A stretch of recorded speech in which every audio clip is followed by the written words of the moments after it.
It's scattered and somewhat muted, but some Republicans have spoken out.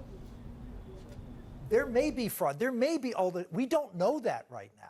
And for the president to go out there and claim that without any evidence of that is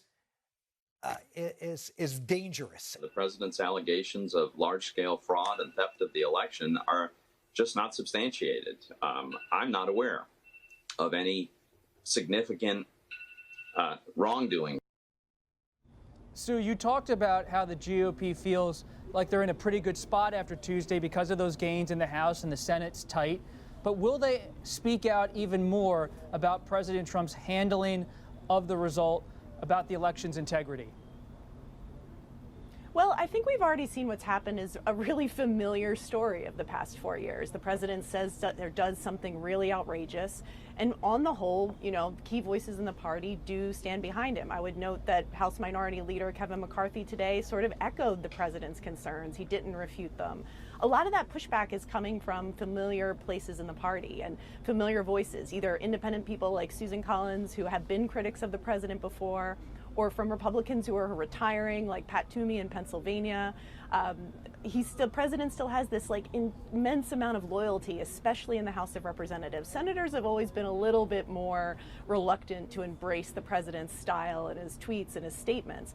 But in the House, I mean, he still has a furious amount of support. We saw lawmakers like Louis Gohmert of Texas has already gone to Philadelphia and is outside the convention center where they're counting votes. I mean, the Trump campaign and a lot of his allies and his son even has tweeted about how they see this as sort of a loyalty test to the president that will be used to judge other Republicans down the line. So yes, President Trump might ultimately lose this election, but I think a lot of Republicans look at it as they will be judged about how much they defended him or were unified behind him or championed his cause on the way out. And so I think a lot of Republicans still see this as an opportunity because they don't actually believe he's going to win this election, but they don't want to alienate those Trump voters and those Trump supporters. And they want to be able to say long term, look, I was with him until the very end. And there's no reason to believe that the president's going to back down from these claims, these unsubstantiated claims.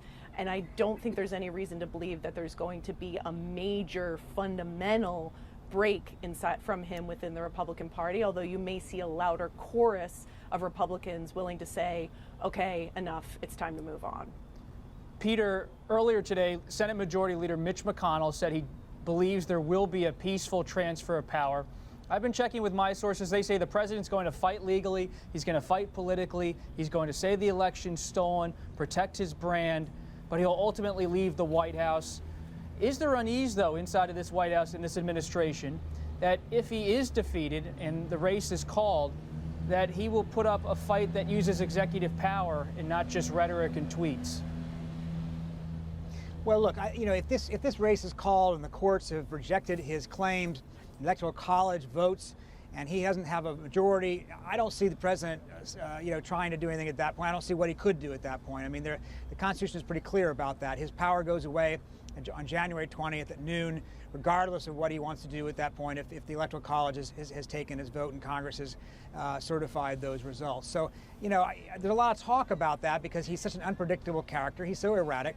He's so volatile that nobody knows for sure what he would do. You hear talk among, military officers, making clear they're not going to intervene as if that was a possibility, because the fact that we're even discussing that is rather extraordinary, right? As if we're some sort of a developing nation where the military decides these things. It's a testament, or not, maybe the testament is not the right word, but it's a mark of how far we've come that people are even raising that question. But I don't see how he does anything if, in fact, the process goes to its end and he is lost. There's nothing for him to do. What he's trying to do here, I think, is to justify a loss so that he has something to point to say he wasn't actually repudiated, he didn't actually lose. It was all just a scam and a scheme, and he was victimized by the deep state conspiracy that was out to get him. Yamiche, where does this nation go from here? I want to read you a quote from George Packer in the Atlantic magazine. Quote, "We are two countries, and neither of them is going to be conquered or disappear anytime soon." You look at the results, so many rural and ex-urban white voters going with President Trump in record numbers, urban voters and suburban voters going with Vice President Biden. It's a hard thing to answer, Robert, because when we look at these numbers and we look at this election, what we see is two different Americas. America is more polarized than ever, and there are so many people who can't understand why one person voted for President Trump and another person voted for Joe Biden. The people that I've been talking to, Democrats especially, they're really doing some soul searching, thinking about how they move forward. Joe Biden ran on this idea of unifying the nation. He ran on this idea of going back to a decency in the White House. He's worked with Republicans in the past. We saw Lindsey Graham today, an ally of President Trump, saying, look, I'm backing President Trump. I want him to win, but I will make something work with Joe Biden if he ends up being the next president. So you already see the sort of coalition going together that Joe Biden says he could bring together. But there's so much anger that the president has really ginned up. President Trump has ginned up against Democrats. It's hard to see how this country goes forward feeling more united. I should also just note really quickly that I was just in Florida, and when I was talking to people, supporters of the president, there's a real divide with the truth in this country. The supporters of the President Trump, some of them, they only believe what President Trump says. They only believe Fox News and other conservative media. It doesn't matter what the government says or what data says. So I think we're in a tough position here. And Sue, in a minute here, to Yamiche's point, we're not maybe a nation anymore, red versus blue, Republican versus Democrat.